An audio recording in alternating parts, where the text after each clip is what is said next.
উপর দিয়ে যে ঐক্য প্রতিষ্ঠা হয়েছে, সেই ঐক্যই আগামীর বাংলাদেশ। ওই ঐক্যই আগামীর বাংলাদেশের নেতৃত্ব দেবে। দেশের গণতন্ত্র, মানুষের অধিকার ও জাতীয় স্বার্থের বিরুদ্ধে যে কোনো দমনমূলক ফাঁসিবাদী ও পরাধীনতামূলক রাজনীতির বিরুদ্ধে প্রতিরোধ গড়ে তুলব এবং ভারতীয় আধিপত্যের তবলা জনবিরোধী ও রাষ্ট্রের স্বার্থ বিরোধী শক্তি, গুম খুন ও গণহত্যাকারীদের দল, ভারতের মদস্পুষ্ট আওয়ামী লীগ,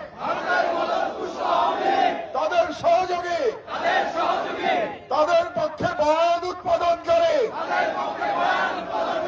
কালচারাল ফ্যাসিস্ট কাউকে এই বাংলাদেশে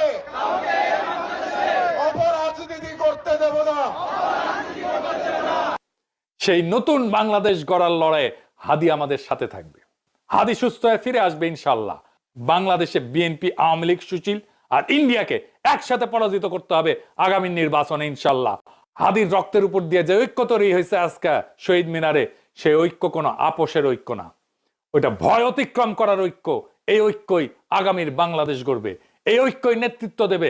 এই ঐক্যের সামনে আওয়ামী, বাকশালী, সুশীল, মুক্তিযুদ্ধের চেতনার নামে ফ্যাসিবাদ আর ভারতের আধিপত্যবাদের রাজনীতি চলবে না, টিকবে না।